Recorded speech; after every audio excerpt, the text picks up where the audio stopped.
Güzel ya, bayağı bir şey sun yapıyor. Biraz tabloya dökseydi çok iyi olurdu da. Rakamlarda bozuldu biraz. Rakamlarda bozuldu.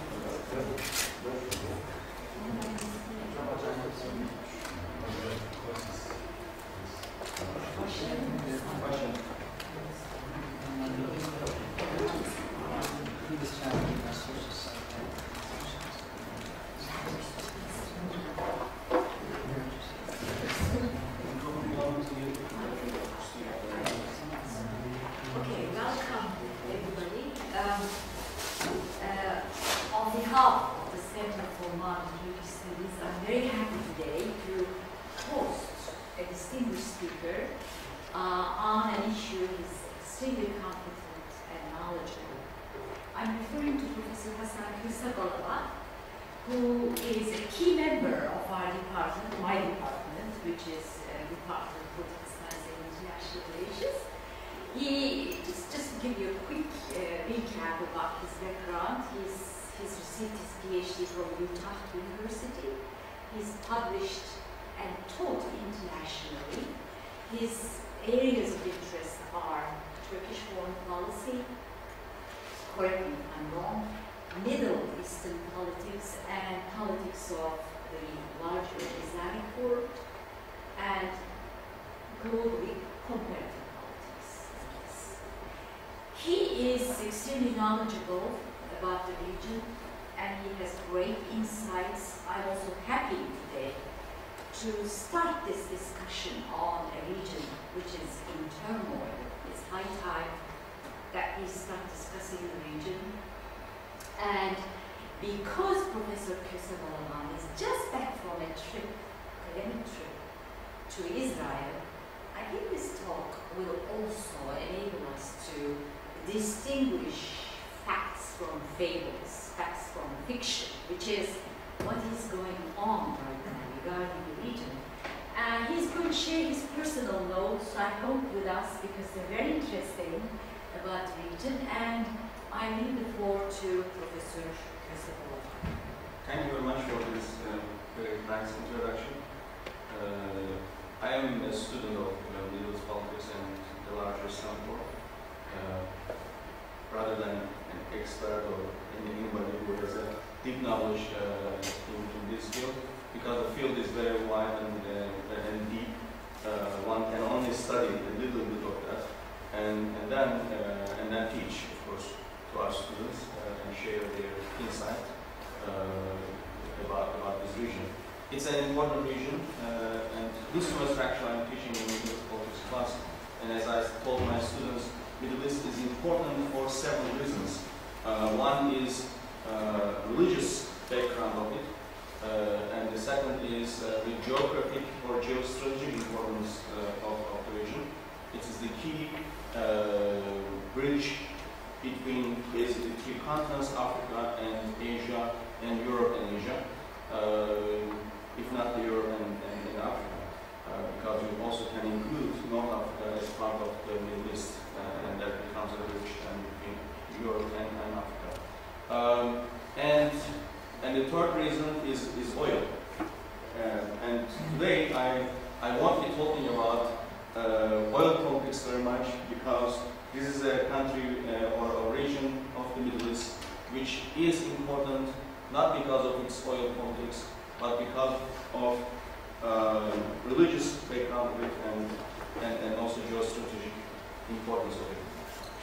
I returned back, I think it has been 2 weeks now, from the trip to Israel, and during each time I also had the chance to visit Jerusalem, which is now claimed to be part of Israel, is Jerusalem, and as a Muslim, that's also very much an emotional trip for me, and I think you can also call in a non-religious term a kind of small pilgrimage, because our third holy site is in Jerusalem. And we will discuss these contesting claims over the holy sites, and I will share some of the pictures that I took from my trip to Jerusalem, and then I will shift to a discussion of the conference in which I presented a paper and participated, a conference on Turkey. The Israeli former politicians, academics, and journalists discussed Turkey, the last 10 years of Turkey, justice and development era. And I'd like to share with you some of my impressions from that conference and how they see Turkey and how they see their own problem in the region and in the future. And in that prospect, what is the future of Turkish-Israeli relationship, or what is the future of Israel itself? Before that, I'd like to present some basic facts. I'm sure many of you know these facts. The population of Israel as of 2012 is estimated to be 7.9 million people, among which 75% are Jewish.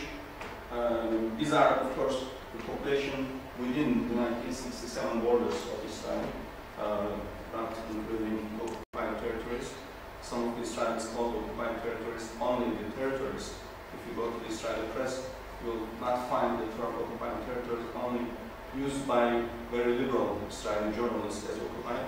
Other than that, it's territories, but this population does not include the territories. It is the population of Israel.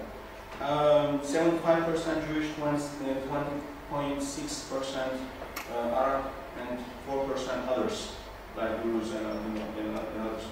5.9 million Jews and 1.6 million Arabs. And when it comes to Palestinians, because there are two Arabs, or categories of Arabs, one is the Palestinian Arabs, and the others are Arabs within Israel. So they are also called within Arabs, or Arab al-Dakhiliya, sometimes in Arabic they are called like that. Those who are within Israel, and they are the citizens, many of them, not all of them, because when Israel annexed East Jerusalem, those people in East Jerusalem are not citizens of Israel. They were offered citizenship, but they rejected to do that. I think, in my opinion, not a good decision. But nevertheless, it's a political decision on their part. They are nevertheless permanent citizens, just like the permanent citizenship. Permanent residence. I'm sorry, a permanent residency in the United States concept. They can stay and travel within the larger Israel. But there are also Palestinians, and in the West Bank 2.9 and Gaza 1.5 million Palestinians. So today there are more Arabs between the Jordan River and the Mediterranean Sea than Jews. Approximately similar numbers, but increasingly more Arab. So that has, of course, important political repercussions, in the Israeli populations. Nearly half of the Jewish population lives in the center of the country, in two cities, Jerusalem and Tel Aviv, and the neighborhood of that. And 60% of Arabs live in the north. And when you have the map like that, it shows the borders in 1967, as it is, so this is what, for example, the Palestinians claim for statehood would include that border. As I would explain you, this is on the map, so it's not in reality that you have the West Bank as it is like that. And it's a very tiny country, and I have some area comparisons here. So for those who are familiar with the area size of Turkish provinces such as Antalya, Van, and Şanlıurfa, so this is, as I gather from my little research, these are the only three cities with approximately, 20,000 kilometers square, kind of cities or provinces in Turkey. And those who are familiar with the geography of the United States, as I am more familiar with the geography of the United States than Turkey. So this is the transposition of Israel on the US map, as you can see in blue, in California and in Lake Michigan. I think Lake Michigan, which I'm familiar with, would be enough to fit the entire Israel inside. So it is an extremely tiny country, and I think that also shapes the mentality of. So today, my main purpose is, of course, not to give these numbers, but to help us to capture the mentality of the people living in Israel. So the sense that they are being surrounded by a giant geography, but at the same time a very tiny, nation. And this, of course, this map was, or these comparisons were prepared mainly by Israeli websites to highlight the fact that it's a very tiny country in danger, of course. Well, as I said, the West Bank is not really as it is shown on the map because of the illegal settlements. The West Bank is being carved into, by illegal settlements and slowly, reduced in size. So, as you can see from the year of 1946, this is the Jewish land in Palestine, and then we have the UN partition plan, 1947, which the Palestinian side or the Arab side refused to accept. Rightfully so, because again, by the proportion of their population, this was not fair in their opinion. But many people now, when they contemplate on history, if they accepted this, would it be better or not? So we can only speculate. We don't know what would happen if they even accepted this. There would still be wars or not. So and in between 1949 and 1946, this is the map. The green sides, the Gaza Strip and the West Bank, shown in green, is also what is claimed as the pre-1967 borders of Palestine or Israel. But in reality, there are many illegal settlements built within the West Bank, and those illegal settlements are connected with each other through highways on which Palestinians cannot travel, except passing through the checkpoints. So then it's almost like a sponge, analogy. So there are many, holes within the territory, and those holes are now connected increasingly. And there are also a region near the Jordanian border, on which Palestinians cannot settle. So it's like a buffer zone. So therefore, their the place in which they can live is very, very limited. And this is the territory Abbas or Al-Fatah organization holds or controls, and therefore their legitimacy is highly in crisis because of this situation. What have you delivered so far is nothing except this map. Because the two options, violence and diplomacy, they chose diplomacy. They gave up violence. They chose diplomacy. But after these many years of diplomacy, this is where they end up. And then they cannot, of course, sell this to their people. And in recent demonstrations held in Ramallah and other cities of the West Bank, there were more green flags, so symbolizing Hamas rather than Al-Fatah organization. So, Hamas also won elections in the West Bank. Was it 2006, I believe? But these election results were not recognized on the West Bank, but only then Hamas had the control in the Gaza Strip. Of course, the situation in Gaza Strip is not better in terms of life quality, but at the same time, you know, in terms of control, then there are no Israeli settlements in the Gaza Strip. It's a very tiny place. I took a taxi based on recommendation. I think it wasn't a bad idea because the road between Tel Aviv and Jerusalem was very tiny, and I saw this, you know, nice taxi and a very nice taxi driver, a Jewish taxi driver who told me many stories. So, for example, you know, highways, traffic, and several things. But then on my way back, I took a Palestinian taxi driver from East Jerusalem.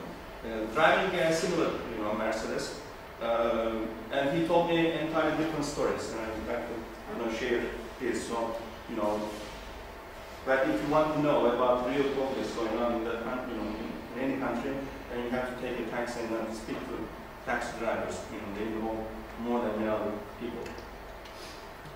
This is the highway. One of the things that I recognized, and I was, you know, I think surprised by this is the Arabic road signs. You know, there are Arabic road signs everywhere, and there are Arabic subtitles on TVs. So Arabic is the second official language of the country. When, for example, I also noticed, and I don't understand much because it was how we grew up Arabic, there are many discussion programs on TVs. So among young people, so an Arab apparent citizen of Israel is speaking in Arabic, and then there are, you know, subtitles in Hebrew. Then Jewish young man told me in Hebrew, subtitle in Arabic. So this way, I think there is some kind of interaction, there is some kind of communication. But one thing I failed to notice, and later on I was alerted by my friends over there, is the way they write Jerusalem in Arabic.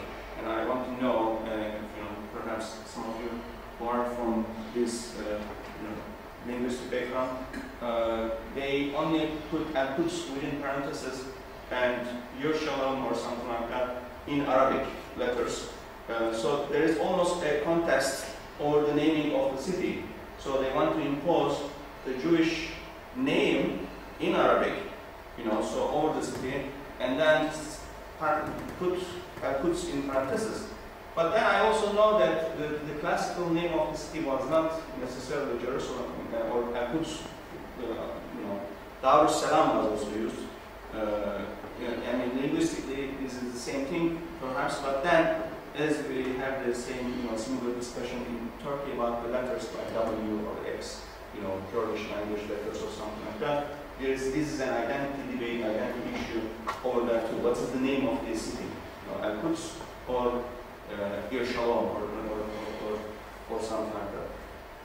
And the road, which I gathered from, you know, Google Maps, is only this close, 70 kilometers between two large cities of the country, Tel Aviv and Jerusalem. It is very short distance, you know. I mean, only 40 minutes or so by the taxi. I mean, you can go in 40 minutes from a certain place in Istanbul because of traffic. But I was told my friends in Istanbul, maybe it's you know, from Üsküdar to Gebze or something like that would be an approximate comparison. You can 70 kilometers. How far you can go? You know, with 70 kilometers, you can go from Tel Aviv, which is on the Mediterranean Sea coast, to Jerusalem, which is the other side of I mean, end of Israel officially, and the rest of it starts. But then there is this red A, when I saw Ramallah, it put there. It is not immediately shown in the maps in Google, because maps are taken from the official map collection of the country. Then you know, it's not in big letters, you know. So Ramallah. My taxi driver on the way back to Tel Aviv, Palestinian taxi driver, told me that the Ramallah And we could see the lights of Ramallah. It's really close, and it is, you know, you can see that there is some distance, but you can see the lights, you know, that close. And Palestinians are not allowed to travel on that highway. If they did, it would only take them 2 minutes to reach Ramallah. But since they have a different road and checkpoints, etc., it takes about 2 hours for them to travel to Ramallah. You know, so nice highways, but then these highways are full of checkpoints. They also stop our car. They didn't ask any ID or something. They just look inside, and they also look at the, you know, library sign and etc. And many of these police are young women. I think they are on official service because there's compulsory military service, and many of them are actually from Ethiopia. You know, my driver was extremely angry with these Ethiopians. I think that's also for the reason that those Ethiopians are competing for similar jobs as Palestinians would take, or Arabs in general would take, and there is a lot of, you know, animosity between them. He also showed me a prison on the road, and he said there are, you know, 3,000 Hamas members. So I said, are they the only Hamas members inside? No, there's several thousand more, but 3,000 of them are Hamas members. We know that there's a prisoner exchange agreement last year between Hamas and Israel, so apparently they couldn't get all of them out. You know, there are several thousand more left. This is the taxi again. Okay, and then we reached Old City. These are the you know, sewer walls repaired by Suleiman the Magnificent from the old times, and what was the remnants of that. And these are 2 whole cases, and I will show them to you. But before that, my taxi driver brought me to, and I didn't ask that, maybe he wanted that, I don't know. First, you know, Western Wall, you know, the Alamo Western Wall. Yes. And I wanted to see that, and this is the Western Wall. Many tourists from Asia, and I would say, you know, many tourists, those Asian tourists are not anymore from Japan, they are Chinese, you know, and then they carry more expensive cameras, you know, so cameras, as I know, I'm interested in cameras, $10,000 cameras, you know, so this is the newly emerging class, you know, from China, and Turkish Airlines passengers are full of them, you know, so Turkish Airlines has several flights a day, as well as Pegasus from Sabiha Gökçen, and all of these flights I here they are full with tourists and connections, etc. But Israeli tourists, if they don't come to Turkey, they still use Turkish Airlines for connections because it's a good airlines in their mind and well connected. This is the Western Wall, and this is not my picture. I didn't take this, but I want to show you, and I found this online. And it was taken from an place. Western Wall is actually a wall of the temple.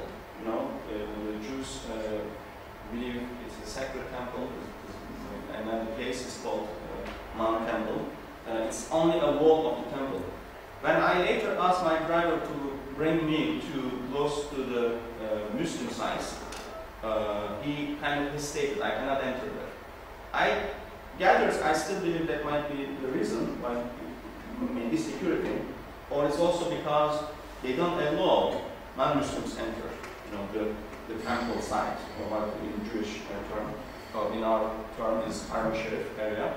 You are asked a question by Israeli officers, are you Muslim? Prove it, you know, read Al-Fatiha or something like that. This kind of questions, and they are Durzi police officers wearing Israeli uniforms. But after I researched this more, I found out that the Jews themselves hesitate entering into the site. Religious Jews, Orthodox Jews hesitate because they believe that this is the site too holy for them to enter. So it has the holy of the holies. That's the chest or sanduka in which Ten Commandments were placed in the second temple time, or the first temple time, and then believed to be in the second temple, and still believed to be buried underneath. So, and it's not good to approach because they are too sinful to do that. So, but the secular Zionist movements challenged this opinion, and they said we want to build the third temple before the arrival of the Messiah, and Orthodox believe that they cannot build the third temple before the arrival of the Messiah. And if Messiah comes, he will build it. But then the secular Zionist organizations are more radical in this, and they say, we want to build it now. Why wait for the arrival of the Messiah? It's our time now. So there's a big contestation over this land. And among the three religions, only the Jewish and Muslim claims, overlap on the same territory. The Christian church, which I will show pictures later on, is on somewhere else, in close by, it's another territory.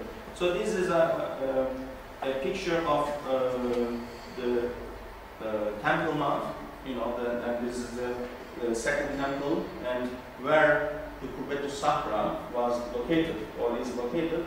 So it's just on top of their holiest place. So in their claim, this is a usurpation, or you come later on and then you took our most holiest place. We even cannot enter ourselves.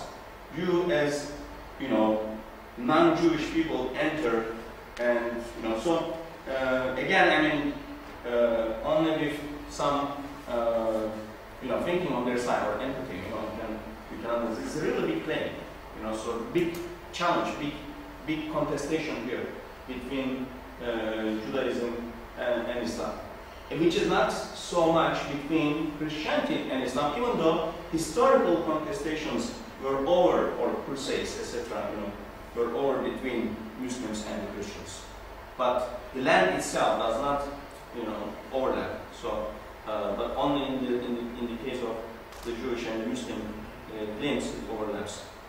So now the big debate is about the archaeological, digging, lots of, archaeological works, with the purpose of finding some ancient remnants. But the main purpose, of course, is to find the chest, the holy of the holies, and those things that are still from the temple time. Again, I'm not an expert on this. One reason I blame myself is that I didn't study that much before visiting. So if I studied, I would visit more places and see more places than I knew at the time. But there is a big concern by Muslims that this archaeological work is undermining the foundation of the Kubbetu Sahra. Again, what you see here is not Masjid al-Aqsa, but Kubbetu Sahra. In Turkey, since the pictures of Kubbetu Sahra is more recognizable, they show you often those pictures, and many people confuse between the two places. It doesn't matter much, as I was told. I asked the local Muslims there, which one of these is holier than the other. It doesn't matter. All of these places are on the same side, the Haram Sharif, and all of the territory, as Muslims claim as Haram Sharif, is the Mount Temple. So, and if this is going to be the case, I don't know. While, as you can see, an Arab leader told him nonsense or shouting or using, this for political purposes. The work is being done. And actually, this is not only a false, I think, fear, because UNESCO shares these fears, and UNESCO asked Israel to stop the archaeological digging, but apparently it's not stopping. So I don't know if this is going to be the case, but I still want to show because local people also there believes that is being done. Were they able to find anything? Some small things. And by the way, like Tel Aviv University's archaeology chair, the chair of archaeology department, with the name of Israel Finkelstein, he believes that many of these stories are just false. So they are created by rabbis, in the medieval age to to give them more power or something like that. So some of these extremely radical opinions we also find from the Israeli professors themselves. And this man is no simple man. He's one of the leading archaeology professors in Israel and the chair of the biggest or most prestigious university, university department in that university. And he gives these all, stories created by rabbis themselves. And he's of course very much criticized.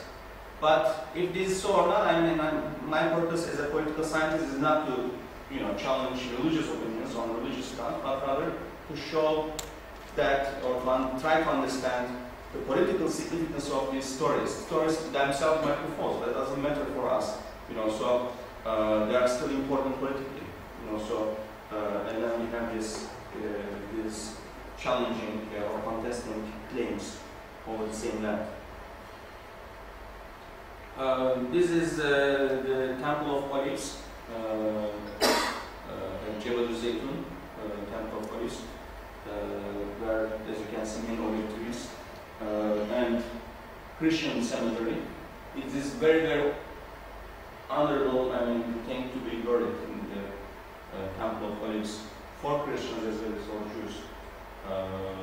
And because many of these stories passed in the Temple of in the month of Olives, that's the month of Olives, Jebel Zeytun. And it's extremely sacred month, and beautiful to see the old city from there. And many, many churches. And churches themselves are a different story. And this is what I took a picture of the old city from that point. As many people go there just to take pictures. And the most striking building, the most visible, because of the golden, the dome is Kubbetu Sahar. And this is, of course, when the people of the other religion look at this side, they don't think very nice, of this. But for us, it's extremely, beautiful because of the striking, nature of this building.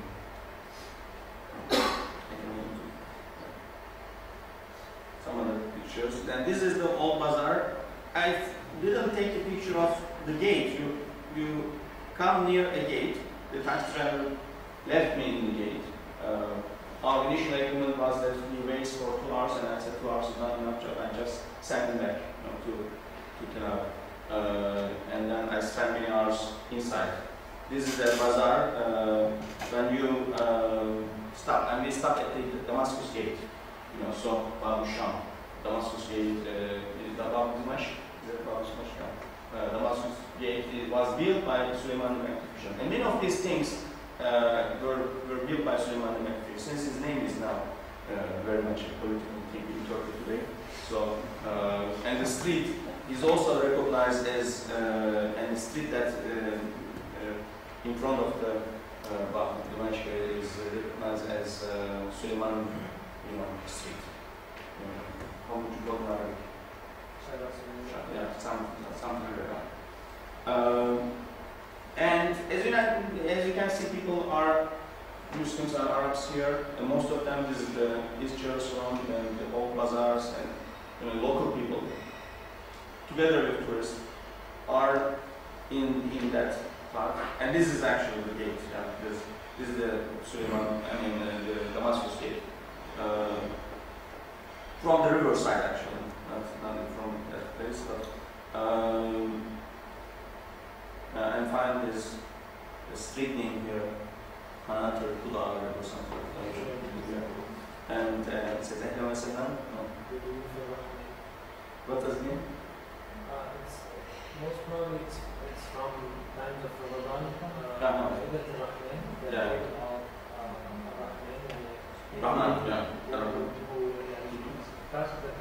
The passengers at the time of Maghrib, they invite them for lunch. So there are many graffitis like that reminds you that this is an Arab part. And I then entered after passing this security control, that proving that I'm a Muslim. And I said, if you don't believe, I will show you my visa for Hajj. So I think that's the most clear proof, official proof. So over there too, they don't let you go, if you are not. And they are very strict about this, and I don't know why, but then I also recognize that there are many tourists inside. They somehow escaped into, so, yeah.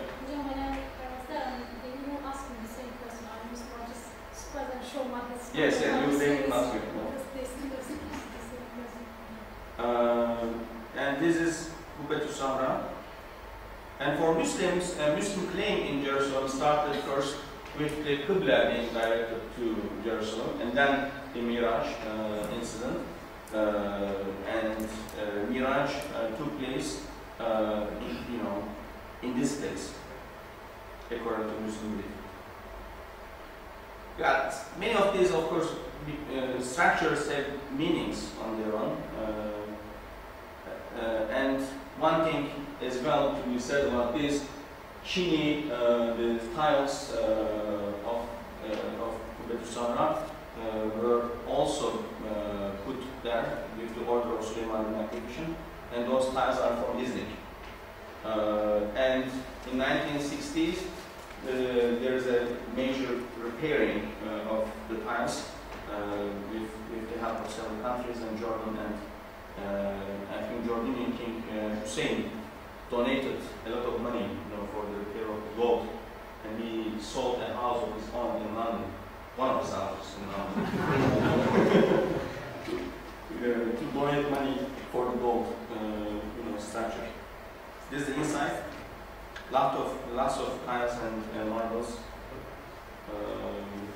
and also being prepared. Yeah, then we are, or I am approaching Masjid Al-Aqsa. This is inside of Masjid Al-Aqsa. Masjid Al-Aqsa is, is a flat dome, not something that we are familiar with. I mean, some of them mosques in Islam are also like that, old mosques, but not the huge ones. So it is a humble building, with Mamluk architecture.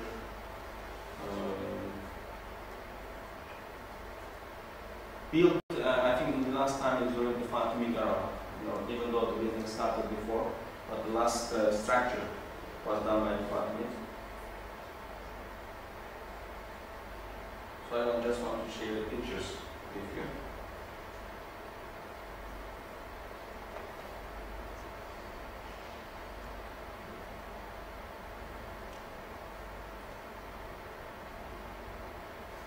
Okay, then I left Haram Sharif after, it's approaching about 4:30 something. Then winter days, and it's getting dark, and that's a clash. Otherwise, we can spend hours and hours in the same place and see, almost hundreds of places. In a very small place, many different churches, and they are all from different denominations. Of course, when Jerusalem question, the concept Jerusalem question was uttered during the medieval times, it was more a question among the Christians rather than among Muslims or Jews, or etc. It was more a contestation among Christian denominations over who would control the Church of Holy Sepulchre. That's the holiest church in Christianity, where the tomb of Jesus Christ is located. And I'm walking to that church now. These are narrow streets and now some shops. Quran being recited from many shops, here.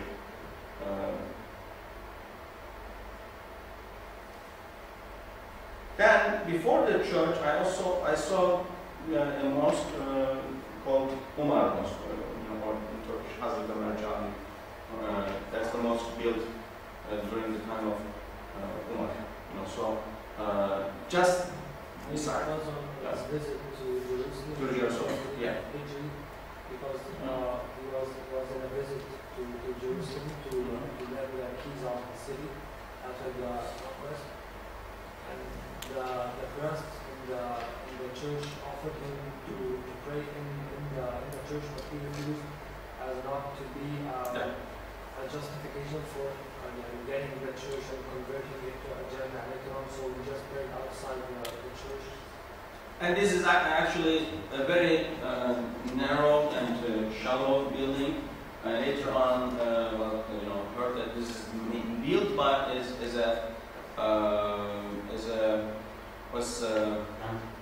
sorry? No, it's not Zindan, where they put their horses, etc.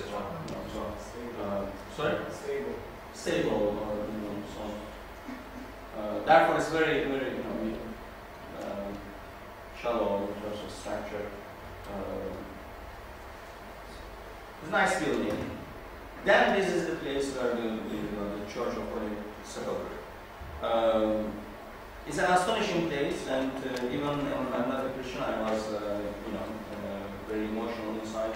So it is where most of the stories about Jesus took place, and for Muslims it's also an important story. We have different interpretation about this story, but still the fact that Jesus lived and whether he was crucified or not, that's contested. But still, this is where the story took place. And for Christians, of course, millions of Christians, they visit this place, and these are pilgrims. So Christian pilgrims visiting the place from different countries, mainly from Russia, Orthodox world, but also Latin Americans, Brazilians especially. And this is, for example, a group from Brazil, and they visit. They take a candle, and this is actually the stone on which, or under, when the crucifixion took place, the blood of Jesus, according to Christian interpretation, spilled, and then the rock split away. So there is a split in the rock, as you can see, and they put their clothings and their scarves, and after several touching on this stone, they some kind of ritual, I think. So this is the tomb. The picture is not very clear, and I couldn't enter. I want to enter because there's a long queue, there's a long line, and they take a candle and then they wait hours and hours to enter. Well, there is nobody, according to Christian belief, inside that tomb. As Jesus himself was ascended to heaven, he will come back. Okay, so when he will come back, he will come back, I think, to the same place or not, I'm not very sure, but this is so trend, the same place. To the mountain, right? But nearby places, the place where Jesus was born is Bethlehem, is close by also, is Palestinian territory. Well, inside, I saw many different places where they sell candles, and I approached for one of them, and I asked how, I want to know more about this, and I want to, why do you sell this, what's the importance of this, etc. And he said, are you Turk? I said, yes. And he said, are you Muslim? I said, yes. Then you are not supposed to be here. There is a gate here, maybe you want to see this, I said, no, I want to see here. I'm confused. So this is an Armenian quarter, Armenian church quarter, and he wasn't very happy. Then later on, when I insisted, he explained. He said this is the tomb of Jesus, and we share this place actually, but we have different quarters here. So this is the Armenian quarter. This is not the city of quarter, but within the church they have several corners, occupied by them. Catholic corner, Armenian Orthodox corner, Russian Orthodox or Greek Orthodox corners, those recognized churches of the time were given a place, but they fight among themselves to this day as well. So, but this is a historical fight among them. And apparently a major fight took place before the Crimean War, and they explained this as one of the reasons of the Crimean War. I don't know whether it's or not. Wars have different reasons as well. But sometimes you just need a point to start. And they couldn't agree among themselves who would hold the key of the church. And for about 100 or 200 years, the church's key is being held by a Muslim family. And every morning they open the church gate. Every night they close it. Actually, the opening ceremony, there's an opening ceremony. I missed that, but I heard that also from my colleagues in Tel Aviv. They give the key from the window to inside one of the priests, and then he opens for some time, and then take the key back. So, because of this agreement, this Muslim family, holds the key for several generations, and they are very proud of this. So a Palestinian family living perhaps close by, and they were actually well protected during the Muslim times, except during the first Caliph. Caliph decided to destroy the dome of his church, and that it was a reason. It was a reason for the many, again, the first crusade. These are the reasons, economic and social. But except that incident, well protected, and again the claims are not overlapping. Except the fight among the Christians themselves. The Muslims don't have much problems with the Christians of the Jerusalem. And several drawings, many of them Armenian inscriptions and pictures, etc. Okay, from this point, I want to start a discussion about the conference in which I participated. And this conference was to discuss 10 years since the rise to power of the Justice and Development Party in Turkey. I was surprised because we are also thinking about organizing a conference and also about Justice and Development Party, but they didn't miss the deadline. I mean, this is the deadline to organize such a conference because November is the 10th anniversary of the coming to power of JDP.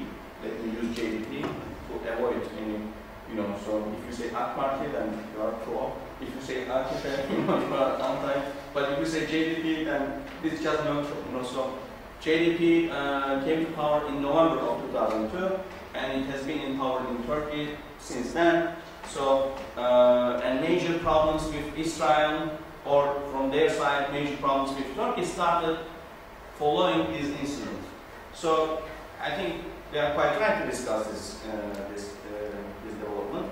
And INSS is the organization. It's an extremely establishment-oriented organization. I mean, close to the establishment, kind of organization. But they nevertheless invited several, non-establishment figures within Israel, as well as, Turkish people. So, several papers were discussed, and on the first day, 3 panels, on the second day, 4 panels.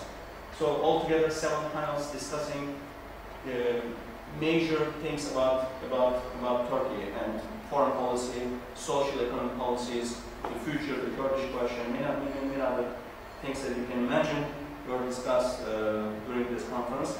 And then, at the end of the conference, conclusions were read by Amos Yalmin, the chair of the INSS, and the former IDF, Israel Defense Forces Intelligence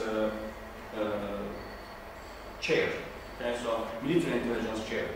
This is not Mossad. Military intelligence is a different intelligence. Just like Turkey has also some two kinds of different intelligence organizations. So, but his name is being put on trial in Turkey. If he comes to Turkey, he will be arrested. Because of Marmara. And his conclusions is that his conclusion summarizing the papers. I think this also reflects the general tone of the papers. So he's not wrong in summarizing. Then he brought the matter to his own personality. Then he became very emotional about this case, etc. But overall, the papers, I think, reflected this tone. Turkey today is ever more powerful and healthy, and that's due to the 10 years of development that Turkey experienced.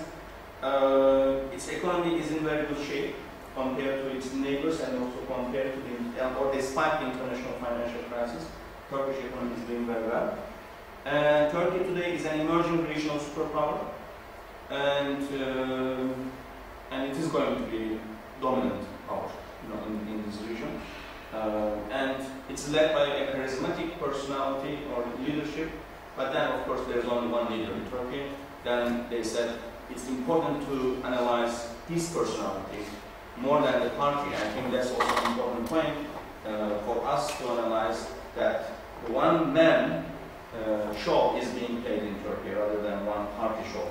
And that's despite the promise of the party when they came to power in 2002, their promise was to institutionalize political power rather than one-man show, but today we came to where we were before 2002. That's their conclusion again. And it's a charismatic leadership, it's very strong, and they don't expect any change in this regard.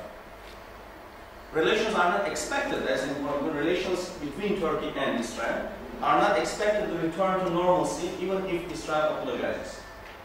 And I'd like to apologize, they asked. And they said, we are ready to apologize, and we have started negotiations about this. So that was a news to me, that Israel and Turkey have been in talks. And that's not the first thing.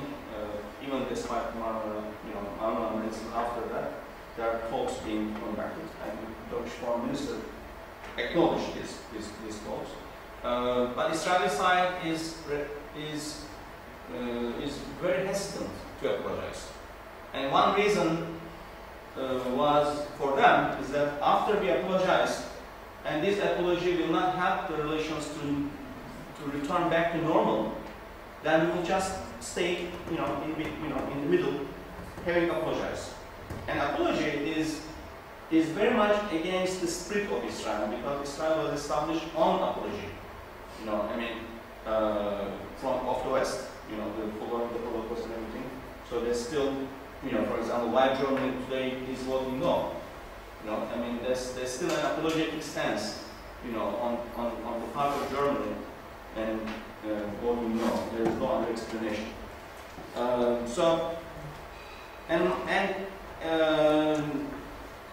Amos Yadlin said Marmara trial in Turkish state court has further damaged the relations, and he said, I have been to Turkey, I have been to Iraq and to Syria, many other places, even Iran before, and I have seen those places. I have seen Turkey, I'm an old man, but this is not a good thing that Turkey is doing, that's damaging our relations. In New Zealand, they also had a court, but this court was not an official court. It was a civil, human rights organization kind of, trials. But this is an official court being taken in Turkey. So I gave this without my comments. Okay? So even my comments about what appear to you as my comments are not really my comments. They are the Israeli, positions, different positions. But my personal impressions, what I felt, not only from the papers, you can also watch the papers if you want. They are still online. They were live broadcast and they are still online.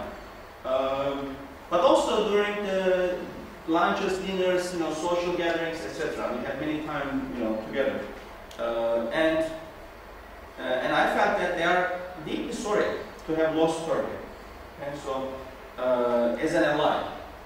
And that, reason is they accept it as the rising star of the region.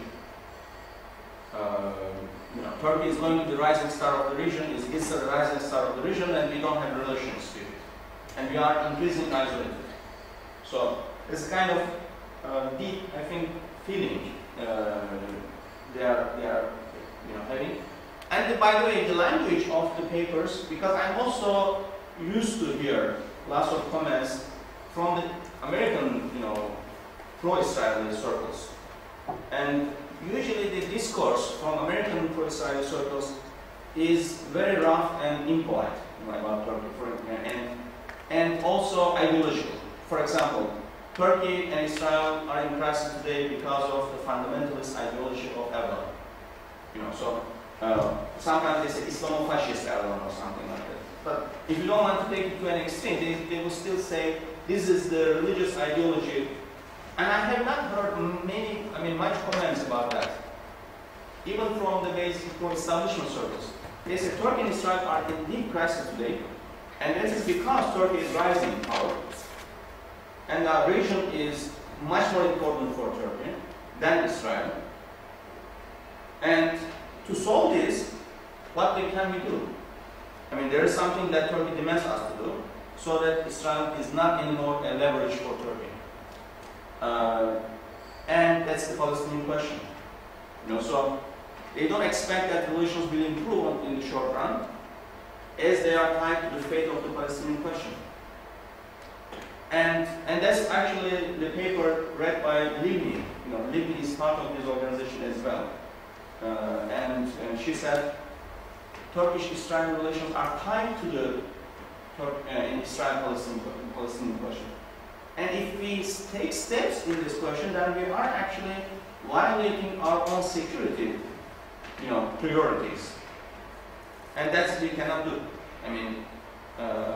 Sometimes they make comparisons with the Kurdish question and say, if we demand something like that about the Kurdish question, what would we do? That's the same thing or something like that.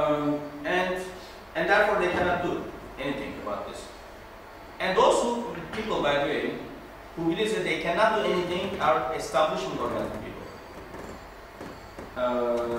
Among the three conditions put forward by Turkey, the toughest is not apology. I actually was thinking that apology is also impossible. They said apologizing is not a matter. When I asked about this, they said, no, we won't use regret only. The term regret is being refused by Turkey. If, say, Israel says, we regret that incident took place, then Turkey doesn't accept this. In English, in plain English, the word apology must be used, and they said we can use it. That's not a big matter. We are still right, but we can use it. We are right, and that's about the United Nations report. Tells that. But for the sake of relations, sometimes we have to swallow this with Turkey, and we say we have to apologize. But that's not the thing. That's about the removal of the blockade on Gaza. That's what we cannot do.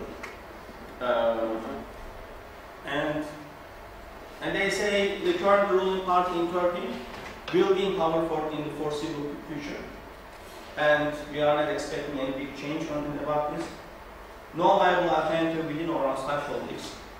Within politics, that means no other political party can win elections. And outside politics means military option, of course, is not an option anymore. Because they were so much confident that the military will step in back, again. And they recognize it, they acknowledge it. We foolishly expected. Even after or during our Marmara, there was such an expectation. And that's not anymore the case. And therefore we have to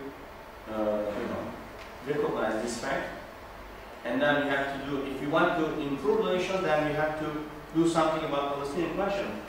And then old school politicians or retired military generals, etc., they believe, no, this is impossible. The younger ones are more willing. I will explain about that. And the only major issue that's still facing Turkey is the Kurdish question. And no other issue, as they say. They are maybe drawing a rose picture, I don't know, but I see many other issues, but that's the only issue that they see. They mention a lot. There was a panel on the Kurdish question itself. And in foreign policy, Turkey faces a strong rivalry with Iran, but not with Israel. Israel is too small for Turkey. But Iran is the big competitor. And they ask the question, can we utilize this rivalry? And another interesting thing they mentioned, and somebody challenged it, and then many others responded back, the Turkish-US alliance is continuing firmly, and that's not a good thing for Israel, because there was an expectation from the United States all the time, since the Menderes, Demirel, Özal years, when Turkey had some problems with Israel, that always the Uncle Sam, imposes conditions on Turkey, etc. Then back to the, line kind of thing occurred in Turkish politics. Now, today's Uncle Sam doesn't ask any questions or doesn't put this as a condition in terms of Turkish-US relations. And they are not very happy about this, as I think. Well, if you look at this map, I mean, I'm sure you are familiar with this map, this, by the way, stars doesn't mean anything. They are my hometown, road. It's not for me, But when I look at this, the star after Ankara is Kayseri, actually. If you look at this and take this distance, actually, it is almost the size of Israel from north to south. Gives you some further idea about how tiny the place is. And the plane takes only 2 hours from Istanbul. That's a very short distance, actually. It's almost domestic flight, I would say, and that also has further shattered my distance feelings or perceptions. With 2 hours of flight, you cannot reach anywhere in the United States on the US map. And here you reach as the most problematic part of the region. And they are very much worried about Arab regime changes. And Egypt is a big loss for them. And they mentioned this a lot. They want to tease Turkey, saying that Egypt is rising power, not you. Some of them were saying this. And I responded back saying that, if Egypt rises, and that's Turkey's advantage, so Turkey should not put all of its, somebody should also put its hand under the stone, as we say in Turkish, and if Egypt comes out, then that's a good help, for Turkey. But the regional changes is worrying them a lot. And Syria especially, and I was surprised to hear this, but I want to share with you, that they are extremely worried about the Assad's fall. And this is contrary to Iran's claim that the resistance line, resistance front, resistance front refers to Iran, Syria, Hezbollah alliance, is losing or will lose with the fall of Assad, and that will only benefit Israel. No, they are not seeing from that perspective.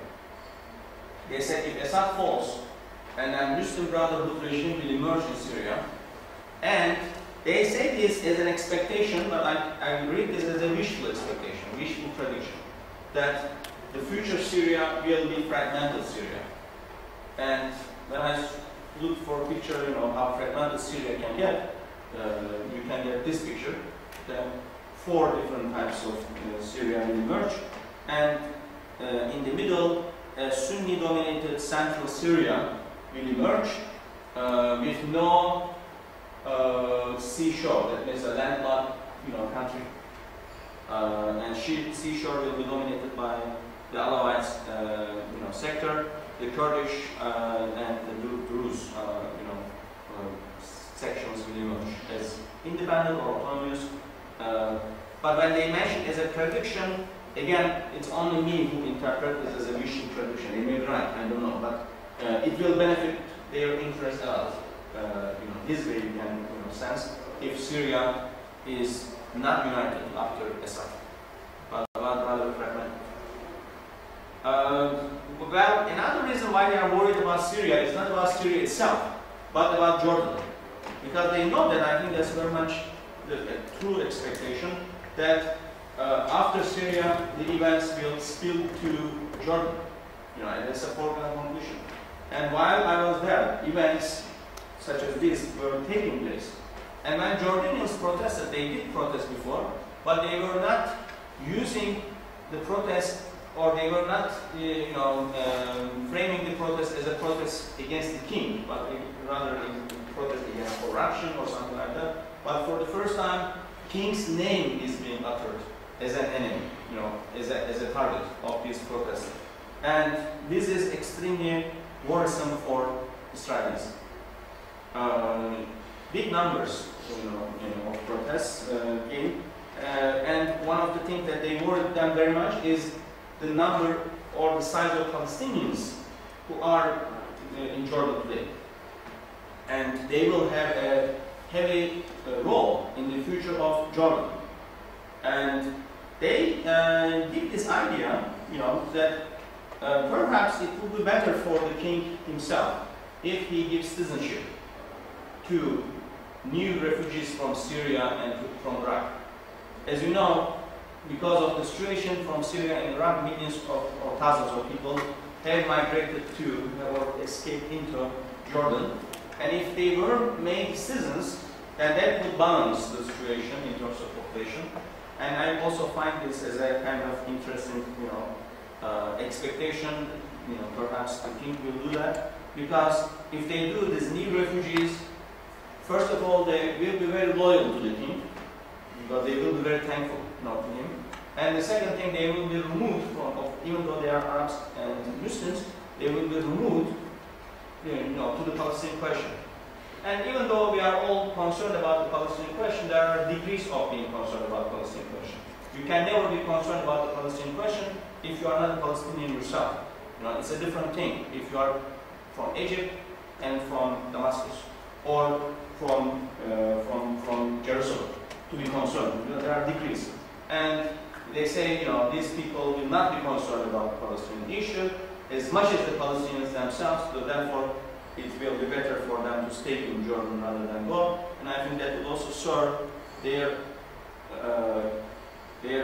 plan, about Syria, because that will reduce the number of Sunni Syrians. And I think that's one of the reasons why Turkey is not allowing any of these refugees today in Turkey to settle in Turkey, and will send them back. Israeli political establishment is dominated by retired military or intelligence bureaucrats. That's a certain thing. All of them are either retired bureaucrats or they are children of former militants, such as Livni. So she's also a member of Mossad. So she was a member of Mossad. And many of these figures, age factor is an important thing here, but it's not only about age. About information, and their interpretation of this, their mentality is shaped by an extreme sense of insecurity.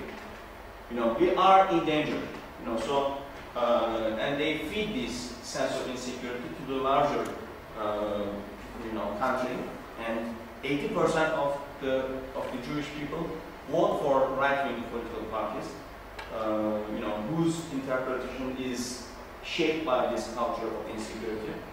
And this new situation in Gaza is not helping, this because, and I was in Tel Aviv before this young people, I want to say this, when a rocket reached Tel Aviv, so it fell into the sea. And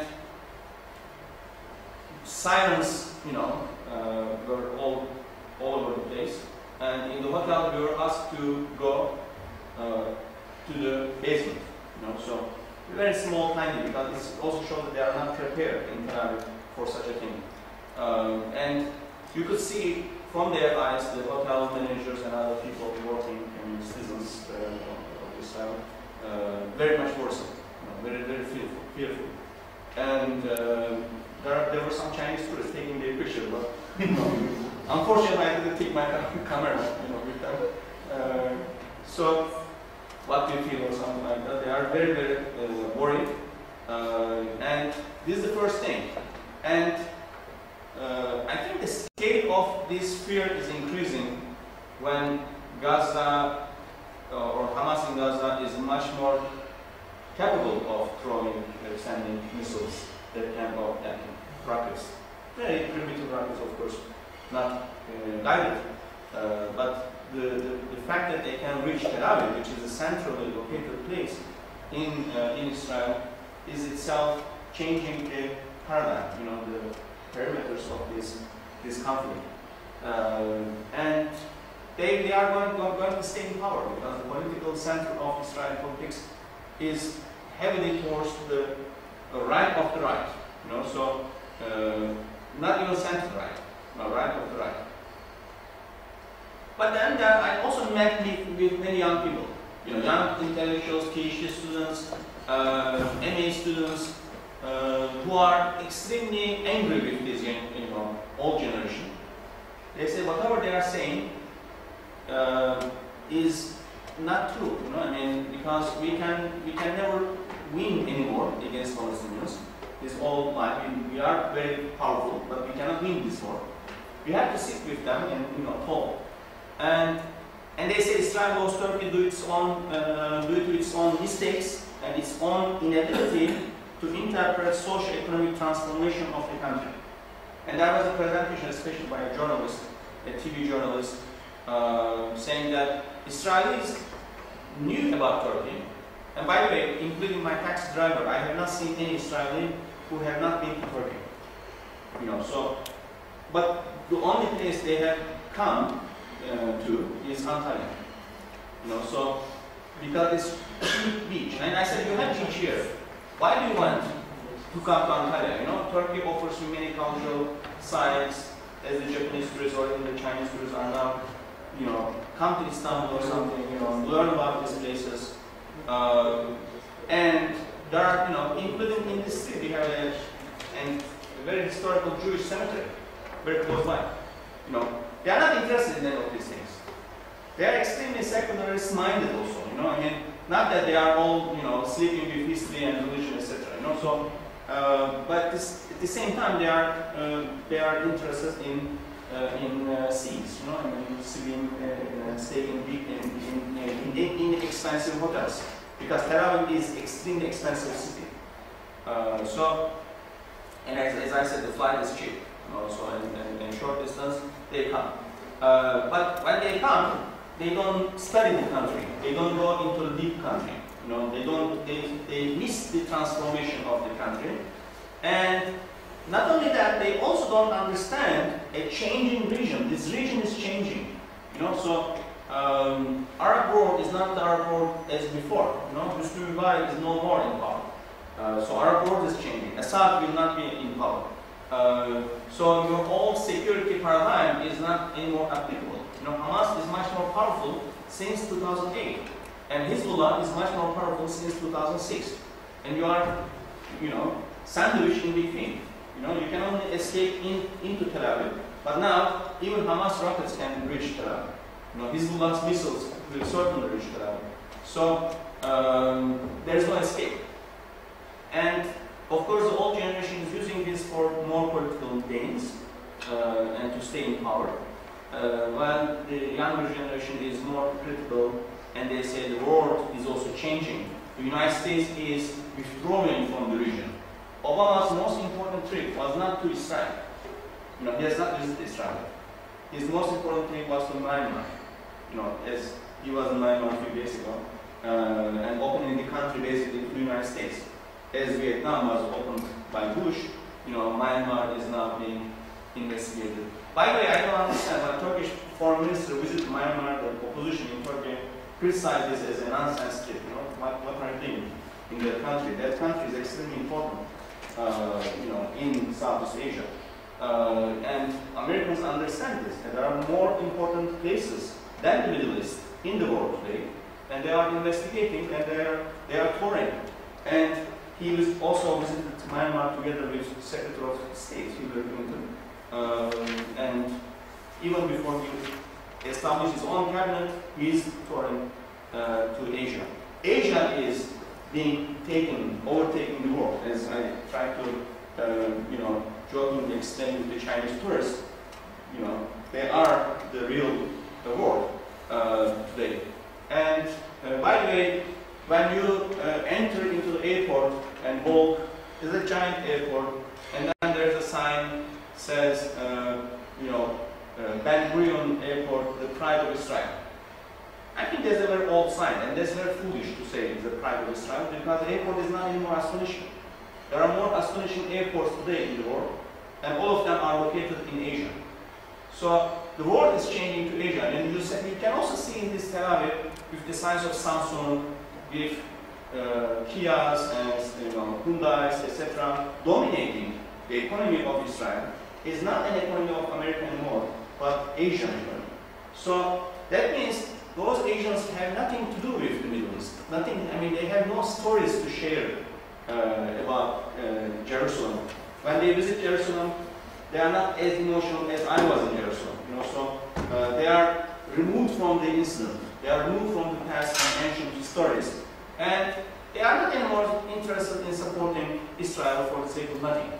So this world is changing, as they say, and wake up. There's a wake up call, but they are only tiny minority, I would say, within Israel. And this is today's news. Strong European support for Palestinian statehood move. Almost all of European countries will vote yes today, except Germany, and Greece also announced that it will vote yes, despite the newly emerging Greek-Israeli alliance. Germany is abstaining. Sorry? Germany is abstaining. Germany changed the abstain? And Brussels. Okay, so, I mean, they said before it will be no. That's an interesting term because so now this is a news, I mean, that's an important news for Israelis that the Palestinians are gaining statehood rights, and I think Israel is finding itself increasing in a more impasse, so in an increasingly more situation from which they don't know where to escape and how to escape. Thank you very much.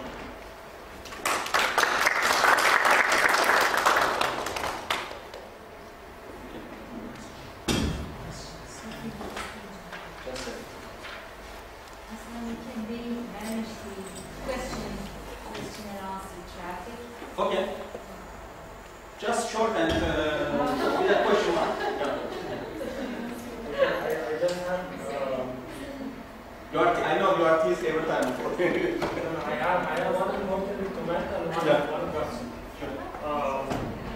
Concerning the comment, just to correct a fact you said, Masjid al-Aqsa is not only the Jama' al-Kabir, the mosque with green iron dome. It is all the area that is inside the walls.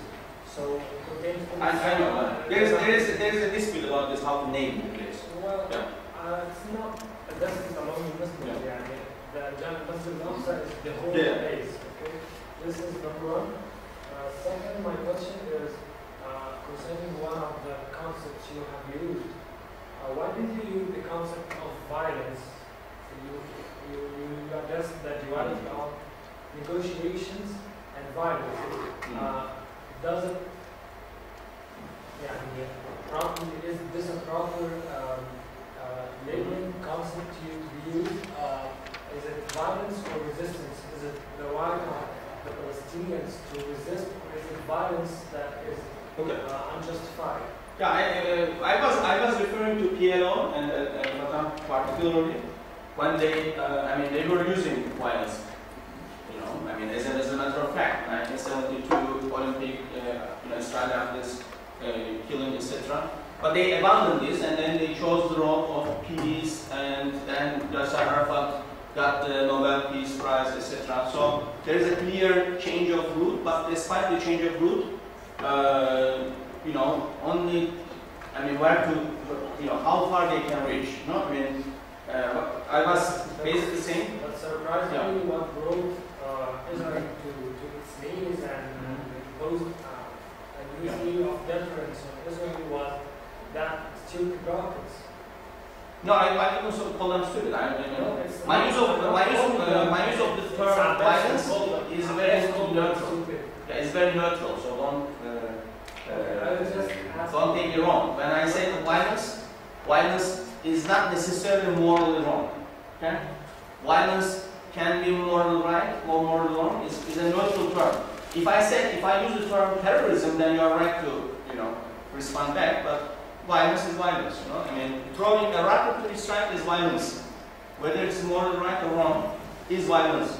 And the Israeli response in is also violence. So violence is more neutral, but terrorism is very loaded. Okay? And I didn't use terrorism. Another question? Yes. So how do you see the role of the Christians within this conflict? What do they do? Basically? Role of? Christians. Which conflict? Today's conflict or? Yeah, I mean, just in general, because from your presentation, except for the Holy Sepulchre Church, they don't seem to have much of a presence there. So I'm just wondering, what are they doing, essentially? Well, of course, I mean, using this, Western stance about the Palestinian issue as a Christian stance is problematic. You know, I mean, because Christianity is a religion, and there are, by the way, Arab Christians, Palestinian Christians, who are sometimes more radical in their opinions about the Palestinian issue than Muslim, Palestinians. So Christianity is an ancient religion, and West only represents Christianity to a certain extent. And today there are more Christians outside of Europe than inside Europe. So it doesn't anymore. It's not anymore a place. But at the same time, though, there is of course a Western factor in this, in supporting Israeli aggression and this.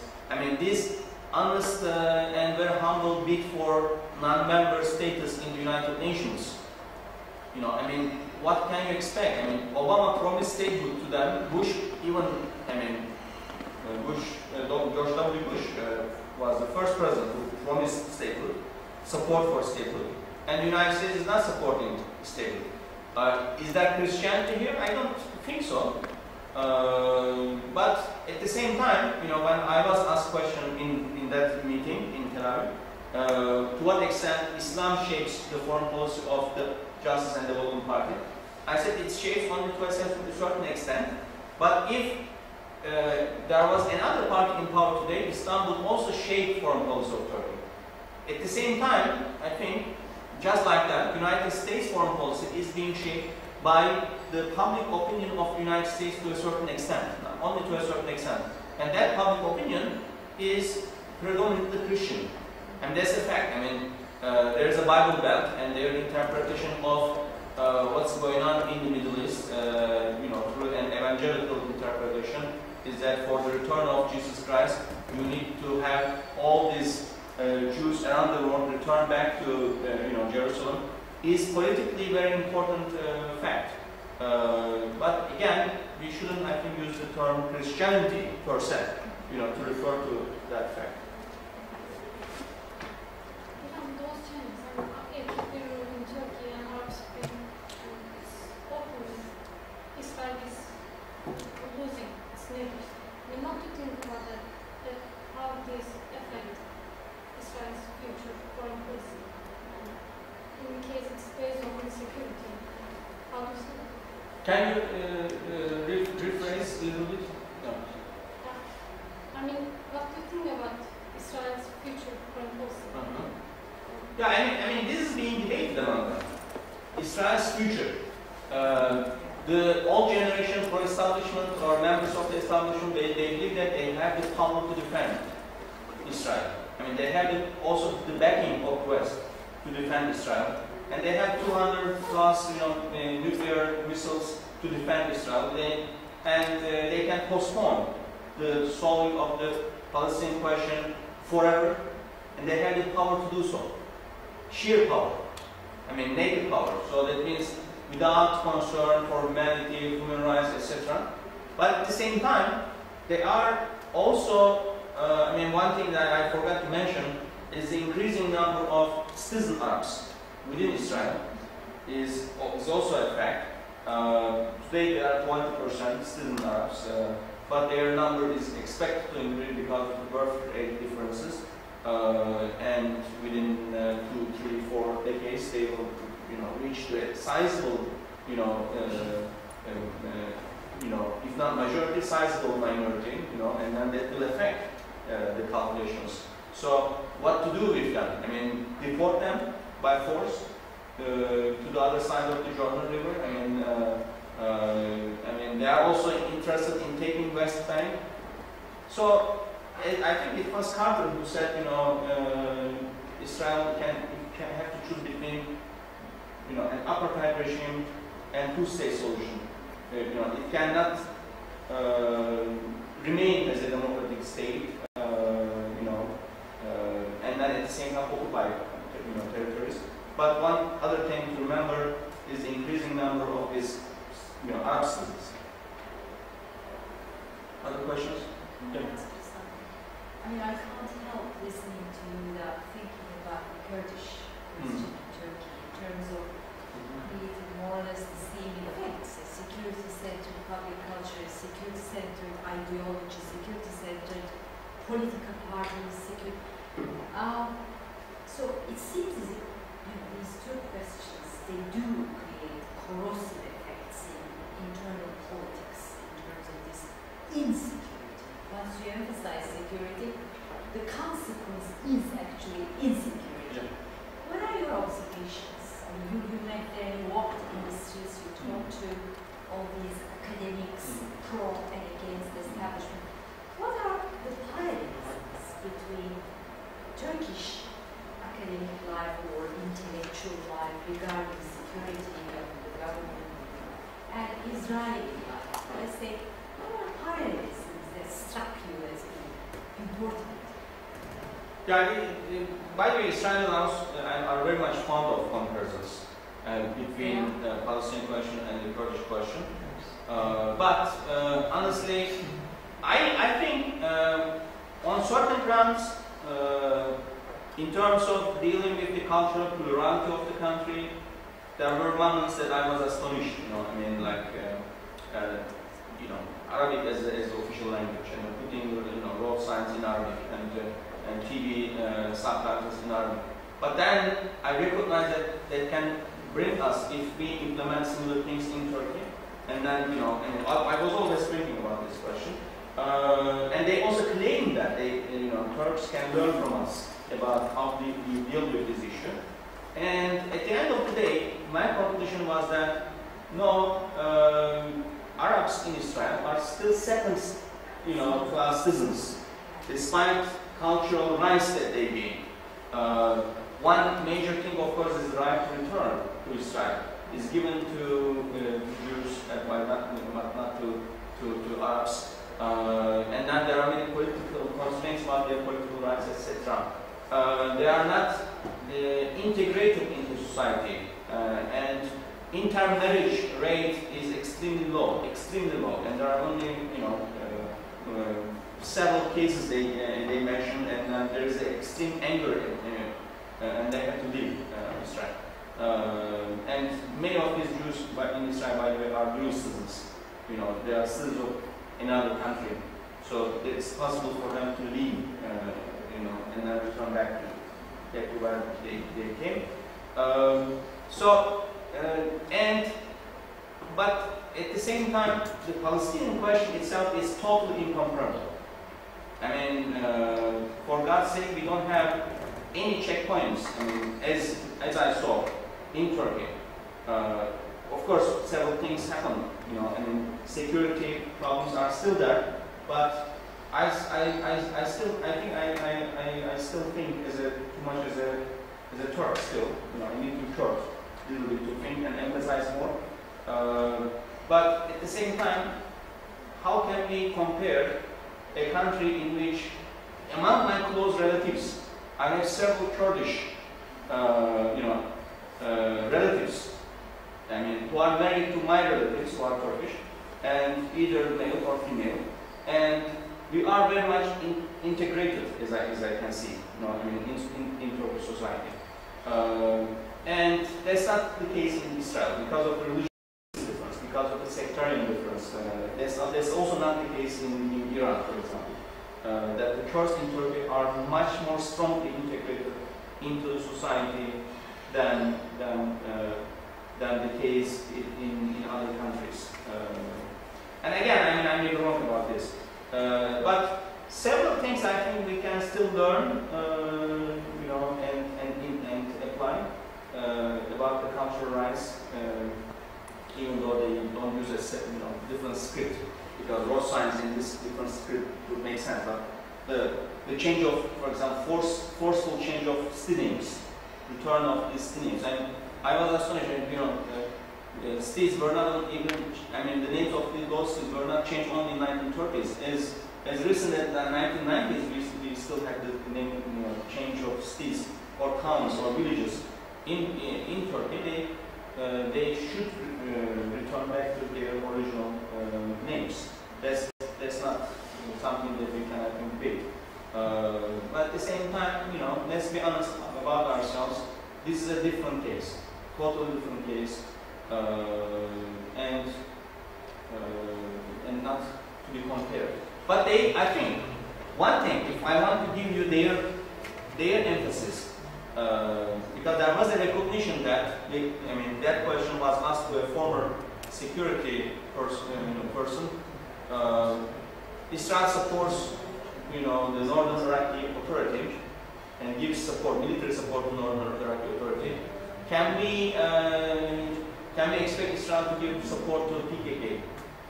Some, kind of questions. They are debating these kind of things. They are talking about this. Is worrisome, to me. If that happens, then I think. Really, it hasn't happened so far. According to some, it may have happened, but to what extent? Sporadic. Yeah. And another thing I noticed, in Jerusalem, I don't know if you've ridden on a bus, public transport. I have not used public transportation. The soldiers, compulsory military service conscription, they carry their guns with them on the bus. That, as a Turk, was completely alien to me, and it was so repulsive. They came and got, nobody reacts the way I did. That shows this intensity of the degree of acceptance of this militarist way of living, or supremacy of the military values. I think the right to hold and carry guns is given to Jewish citizens. Only, if I'm not wrong, maybe. Especially to the settlers. Sorry? In the settler areas, they have the right to use guns and everything. So they are not necessarily soldiers, They were very in uniform, so. Yeah. Without But even uniform, civils have this right. Sorry? Even civils have this right. Especially Even the Jews have this. Jews. But how can it's unthinkable? Even they are debating about the separation of men and women in the buses in Israel. The very Haredi parts of the society are telling that we cannot be in the same bus. We cannot travel near by near with women and men. So we don't want women in the bus. And Well, there are the Orthodox Jews. Yeah. But do they argue about not traveling with the Palestinian Israeli citizens? That is more important. When this organization, INSS, sent invitations, and they also sent one copy to me, and invitations to the Israeli public, saying that please don't bring your guns. Don't bring your guns. Guns are not allowed. Into the conference. If you want to listen to, come and listen, you don't allow guns. So that shows that saying that smoking is prohibited inside. Very ordinary, very normal way of life. And unfortunately, it's a debate in the United States as well. The right to carry guns. Any other question? How Yes. much non-tourism related trade is conducted between Turkey and... I don't have the figures out of my mind right now, but since the peak of crisis as the Marmara incident, the trade between the two countries is, you would expect that this having a bad time, but actually flourishing. So there's 2 times or 3 times more trade now being conducted. But Israeli supermarkets, they have these store brands, just like in Turkey or in other countries, store brands. They are produced in Turkey but still sold under their supermarket store brands. There is a public reaction, as I heard from them, that against the Turkish brands, but not an extreme level of anger, extreme level of animosity. You don't feel that. When you talk to people, they say, "Oh, how nice a country, we come from or something like that. Yeah. Is the AK Party, I mean, is the government in Turkey going to react to that? Or, I mean, how much of that business dealings, money talks, you know, and how much is that going to dictate real? I think they are, this government is extremely pro-business. But at the same time, I think one of the reasons, that's an interesting question. But the main reason, I think, not one of the reasons, main reason, and I said this in my presentation over there too, the main reason why Turkey considers Israel as a liability, not as a leverage, as a liability or not as an advantage, is its desire to access to or enter the larger art market. And one way to achieve this is to not to have open good relations with Israel. Because the target is to capture the Arab street and sell them something. You know, I mean, there are 300 million of them, and then there are only 7 million. Of course, the purchasing power is much more, but only to a certain extent. So therefore, even from the business perspective, it makes sense. I think when you wrote to me about that, why Israel is no longer important for Turkey. It also has something to do with business, not only with security, but also with the fact that this government is extremely influenced by business lobbies, etc. Is also business-minded. You know, so at the root of this, there's an emerging, bourgeoisie, intentions. I mean, or their motivations to enter and access to global marketplace. And Israel is a liability for Turkey in that sense. It's a small market, honestly. Yeah. You can only increase the trade a little bit more. But then, what about high-level expertise in technological issues? I mean, there's a lot of really high, universities in Israel, Technological Institute that are. I think it's a bit close. I mean, that we can. I think we need to do more about that. And it's an enormous human resource pool. Very, very strong universities in all fields. I mean, I met only Turkish experts about Turkey, Ottoman history, etc. And each of them is well-known scholar, in that field. And they would talk to me in Turkish. When it comes to science and other things, it's even more. But at the same time, for security, reliance on Israel and not doing our own homework is also not good. So Turkey maybe being isolated right now from that source is now doing more in terms of building its own indigenous science work, R&D development, etc. Thank you very much. Thank you. Yeah, thank you so much. Masal konuşmaya başladı. Evet.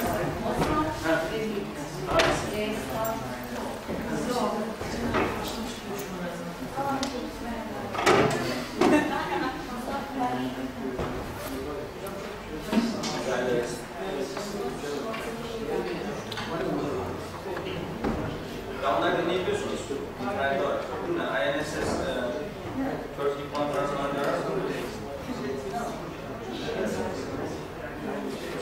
İyi akşamlar.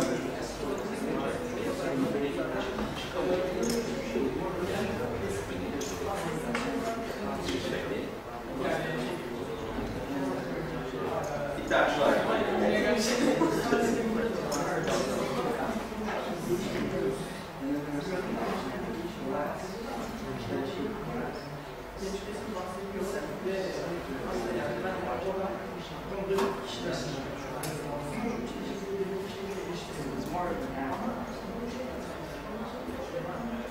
Hiç bence anlamıyorlar.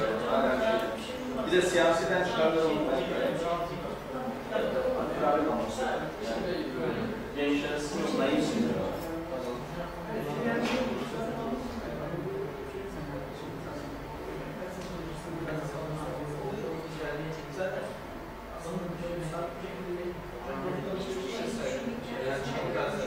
Yazdım ya. Gördün yazdım ya.